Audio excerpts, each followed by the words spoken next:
Good morning dear students. तो आगे बढ़ते हैं। इस लेक्चर में हम क्या देखेंगे? Interference due to transmitted light in thin film. ठीक है, तो वही डायग्राम है, बिल्कुल वही तरीका है। ये हमारी क्या रहेगी? डायग्राम मैंने पहले बना दिया, एक बार थोड़ा टाइम बच जाए अपना। ये हमारी है ट्रांसमिटेड लाइट। ठीक है, तो अब बस इंटरफेरेंस देखना है तो आपको क्या देखना पड़ेगा? पथांतर निकालना है तरंग 1 और 2 के बीच। ठीक है, तो पथांतर निकालने डायग्राम तो बिल्कुल ही सिंपल वही है। ये आपका टी मोटाई है, ये म्यू अपवर्तनांक है, ये इधर एयर है जिसका म्यू क्या है 1 है। अब पथांतर कैसे निकालोगे? सीधा सा तरीका है, आप क्या करोगे, यहाँ से इस पर एक लंब डालोगे। ठीक है, नामकरण देता हूँ A B C D, ये E, ये F। अब वापस वही एंगल फाइंड करना है। ठीक है ना, ये एंगल तो सब आपको पता ही थे, R है। अब ये अगर R है पूरा इस तरह से, तो ये भी क्या होगा? R होगा। और ये R है तो ये इंसिडेंट एक तरह से, और यहाँ से क्या रिफ्लेक्टेड हो रही है, तो ये एंगल ऑफ इंसिडेंस और ये एंगल ऑफ रिफ्लेक्शन वो भी क्या होगा? बराबर होगा। ये आपका R, ये I हो जाएगा।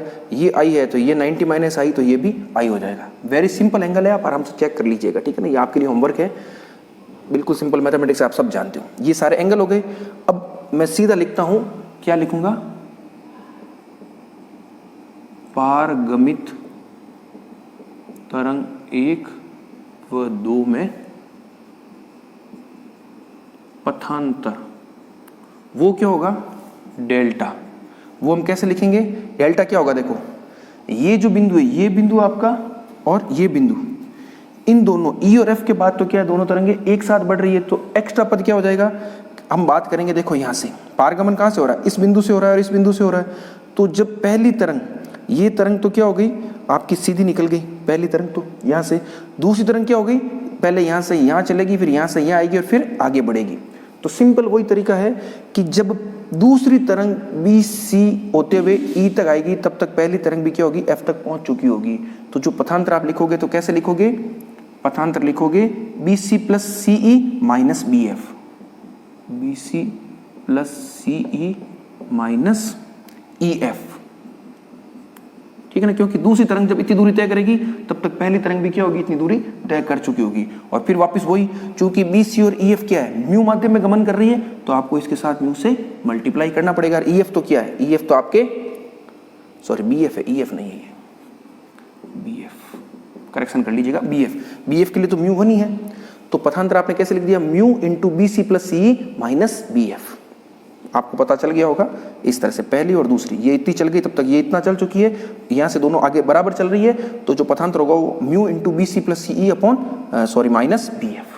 अब बस सिंपल है, ये ट्राइंगल लेकर के आपको इनके मान निकालने हैं और ये ट्राइंगल लेकर के आपको इनके मान निकालने हैं। ठीक है, तो बिल्कुल सिंपल ही कर लेते हैं हम, कोई दिक्कत नहीं है। ट्राइंगल आप ले लीजिए एक बार, BCD से आपको क्या निकालना है? आपको निकालना है BC निकालना है। ज्ञात आपको क्या है? CD है, तो BC अपॉन CD, ये लीजिए BC अपॉन CD। तो BC अपॉन CD क्या हो जाएगा? कर्ण बटा आधार, तो ये हो गया आपके sec R। तो BC आपके क्या आ गया? T sec R। उसी प्रकार से आपको एक बार BD भी फाइंड कर लीजिए। तो BD क्या हो जाएगा आपका? BD है लंब और यह है आधार, तो लंब बटा आधार क्या होता है आपका? tan R। तो मैं सिंपल सा सीधा लिख देता हूं, BD is equal to T tan R। उसी प्रकार से आप ट्राइंगल क्या लोगे? ये वाला लोगे, बिल्कुल सिंपल वही मैथमेटिक्स है, बस मैं कर रहा हूं।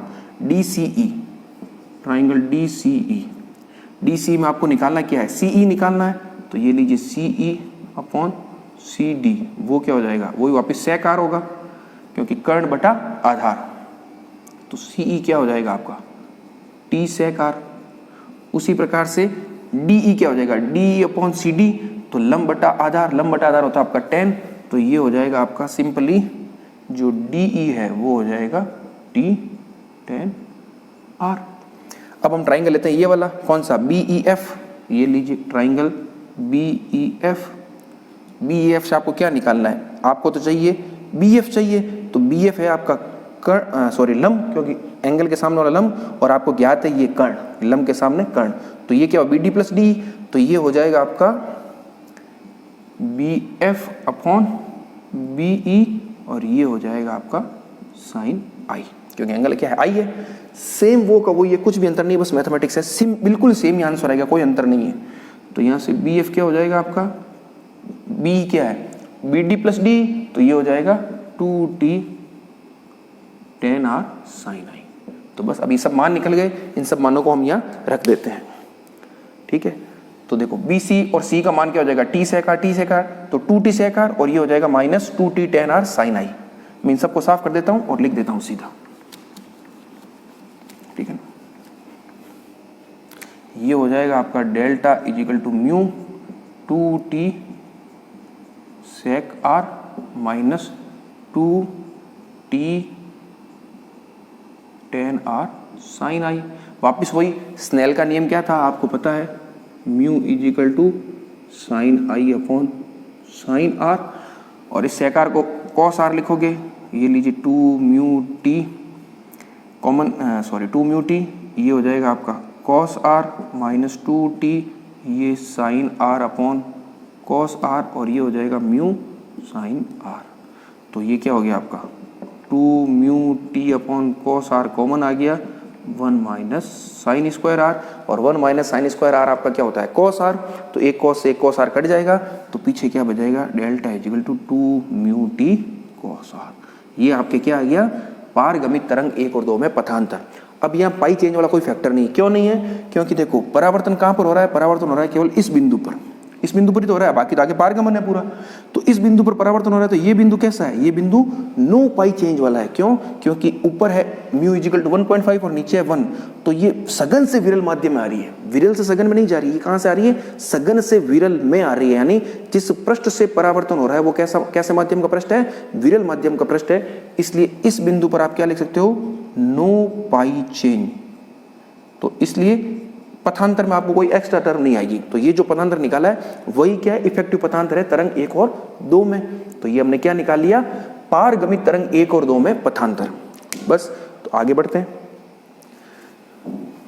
आगे अब हमें क्या करना है, पथांतर आपको एक दफा पता चल गया तो आपको संपोषी और विनाशी व्यतिकरण के लिए शर्तें लिखनी है। तो चलो एक और पथांतर यहाँ लिख देता हूँ, 2 म्यू टी कॉस आर। अब हम अगला करते हैं संपोषी व्यतिकरण के लिए, ये लीजिए संपोषी व्यतिकरण। संपोषी व्यतिकरण में आपको पता है पथांतर किसके बराबर होता है, डेल्टा इजिकल होता है एन लैम्बडा, या एन होता है 0 1 2 इस तरह से।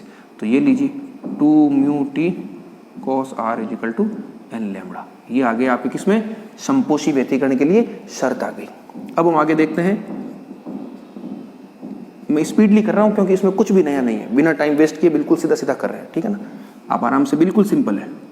विनाशी व्यतिकरण, विनाशी व्यतिकरण में क्या होता है, डेल्टा इजिकल टू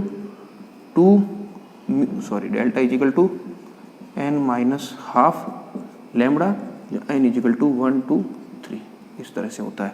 तो ये लीजिए 2 mu t cos r is equal to n minus half lambda.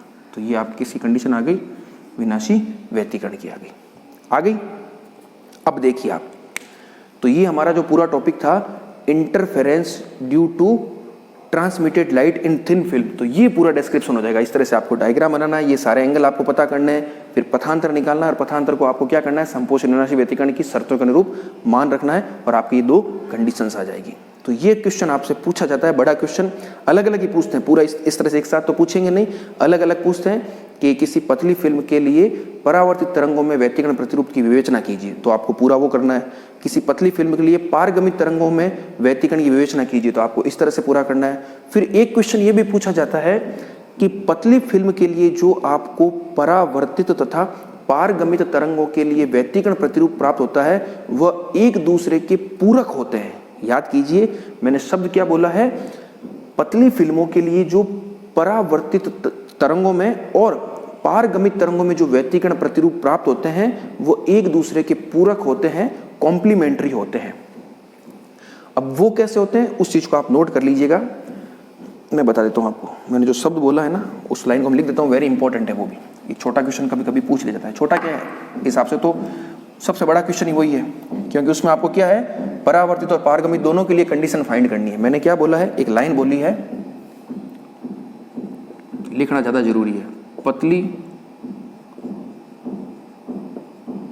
फिल्मों, या फिल्मों क्या, सॉरी फिल्म लिख देते हैं, पतली फिल्म के लिए परावर्तित तथा पारगमित तरंगों से प्राप्त व्यतिकरण प्रतिरूप परस्पर पूरक होते हैं या कॉम्प्लीमेंट्री होते हैं। कॉम्प्लीमेंट, ठीक है ना, ये वेरी इंपॉर्टेंट, ये पूछ जाता है। सिद्ध कीजिए कि पतली फिल्मों के लिए परावर्तित तथा पारगमित तरंगों के लिए तरंगों से प्राप्त व्यतिकरण प्रतिरूप परस्पर पूरक होते हैं। अब इस पूरक का क्या मतलब है मैं आपको समझाता हूं। ये दोनों कंडीशन आपने किसके लिए लिखी है? पारगमित तरंगों के लिए संपोषित विनाशी व्यतिकरण की शर्तें लिखी है। अब इससे थोड़ी देर पहले जो हमने एक डेरिवेशन फाइंड किया था, किसके लिए? परावर्तित, आप देखिएगा आराम से, परावर्तित तरंग के लिए, वहां पर भी हमने पथांतर निकाला था और संपोषी विनाशी व्यतिकरण के लिए शर्तें निकाली थी। वो कैसे निकाली थी आप इस चीज को देखिए। परावर्तित तरंग के लिए हमारे संपोषी व्यतिकरण क्या आया था? संपोषी व्यतिकरण, उसमें जो शर्त आई थी वो हमारे क्या आई थी? 2 म्यू टी कॉस आर और is equal to n plus half lambda. और विनाशी व्यतिकरण के लिए क्या आई थी? विनाशी व्यतिकरण, इसके लिए क्या आई थी? और यहाँ पर आपके n क्या था? n था 0 1 2 3। n को भी n हमेशा साथ में नोट करते रहिए आप। विनाशी व्यतिकरण के लिए आई थी 2 mu t cos r is equal to n lambda. ठीक है, तो अब देखिए, जब परावर्तित तरंग के लिए आपको संपोषी व्यतिकरण क्या मिल रहा है? ये कंडीशन मिल रही है। और ये किसके लिए है? पारगमित तरंग के लिए। ये हम किसके लिए बात कर रहे हैं? ये जो दो कंडीशन है आपकी, ये वाली पूरी, ये किसके लिए है? पारगमित तरंग के लिए। तो देखिए पारगमित तरंग, अब ये n प्लस हाफ और n माइनस हाफ में कोई अंतर नहीं है, क्योंकि यहाँ पर n 0 है। अगर आप n इजिकल टू 1 रखोगे तो ये क्या हो जाएगा? n इजिकल टू 1 रखोगे तो यहाँ पर माइनस का फैक्टर आ जाएगा, क्योंकि n 0 रखोगे तो पहला पद क्या आएगा? हाफ लैम्डा, या n 1 रखोगे तो पहला पद क्या आएगा? Half lambda. n is equal to 1 रखोगे तो दूसरा पद क्या आएगा? 3/2 लैम्डा, या n इजिकल टू 2 रखोगे दूसरा पद क्या आएगा? 3/2 लैम्डा। n में कोई अंतर नहीं है, यानी ये और ये दोनों क्या बराबर एकदम सेम है। तो अब सेम देखो कि जो कंडीशन आपको परावर्तित तरंग के लिए संपोषी व्यतिकरण में मिल रही है, वही कंडीशन आपको पारगमित तरंग के लिए विनाशी व्यतिकरण में मिल रही है। और ठीक उसी प्रकार जो कंडीशन आपको परावर्तित तरंग के लिए विनाशी व्यतिकरण में मिल रही है, वही कंडीशन आपको पारगमित तरंग के लिए संपोषी व्यतिकरण में मिल रही है। तो इसलिए हम कहते हैं कि एक दूसरे के पूरक हैं, कि जब परावर्तित तरंग में जहां जिन जिन बिंदुओं पर आपके संपोषी व्यतिकरण होगा, ठीक उसी समय या उन्हीं बिंदुओं पर पारगमित तरंग के लिए क्या हो जाएगा? विनाशी व्यतिकरण। और जिन बिंदुओं के लिए परावर्तित तरंग में विनाशी व्यतिकरण होगा, उन बिंदुओं के लिए पारगमित तरंग में संपोषी व्यतिकरण हो जाएगा। तो इस तरह से आपको इसको दिखाना है। और ये एक तरह से ऊर्जा संरक्षण के नियम पर ही आधारित है, क्योंकि जब एक में संपोषी व्यतिकरण हो रहा है, यानी ऊर्जा का मान बढ़ रहा है, तो उसी क्षण क्या हो जाएगा? दूसरी तरंग में विनाशी व्यतिकरण होगा तो ऊर्जा का मान घट जाएगा। तो रिजल्टेंट जो एनर्जी होगी वो क्या रह जाएगी? कंजर्व रह जाएगी। तो ये आप इस लाइन को जो मैंने लिखा था समझ गए होंगे आप। इसी तरह से करना है, जब ये क्वेश्चन आए तो दोनों को पूरा निकालना है। फिर एक तरफ आप परावर्तित तरंग के लिए इन दोनों कंडीशन को लिखिए, फिर एक दूसरी साइड आप क्या लिखिए? पारगमित तरंग के लिए दोनों कंडीशन लिखिए, और फिर निष्कर्ष लिखिए। आप निष्कर्ष कैसे लिखोगे? उपरोक्त से स्पष्ट है कि परावर्तित तरंग के लिए संपोषी व्यतिकरण जिन कंडीशन से प्राप्त होता है, उसी स्थिति में पारगमित तरंग में आपको विनाशी व्यतिकरण प्राप्त हो रहा है, और परावर्तित तरंग के लिए जिन स्थितियों में विनाशी व्यतिकरण प्राप्त हो रहा है, उन्हीं स्थितियों में पारगमित तरंग के लिए संपोषी व्यतिकरण प्राप्त हो रहा है। अतः हम कह सकते हैं कि पतली फिल्म के लिए परावर्तित तथा पारगमित तरंगों से प्राप्त व्यतिकरण प्रतिरूप परस्पर पूरक होते हैं, और यह ऊर्जा संरक्षण के सिद्धांत के भी अनुरूप है। तो इस तरह से ये एक टॉपिक था जो हमारा कंप्लीट हो गया। मेरे हिसाब से 3-4 लेक्चर हो गए। तो ये पूरा टॉपिक है आपके वेरी इंपॉर्टेंट है। और जैसा मैंने आपको पहले बताया था, जब आप 3-4 लेक्चर पूरे सुन लोगे तब आपको ये टॉपिक पूरा क्लियर हो जाएगा। हमने एक एक चीज को बिल्कुल बोर्ड पर लिख करके किया है, तो बिल्कुल ये क्लासरूम की तरह ही आपके टॉपिक चला। अब हम नेक्स्ट टॉपिक अगले लेक्चर में देखेंगे। इस टॉपिक को यही समाप्त करते हैं। Thank you.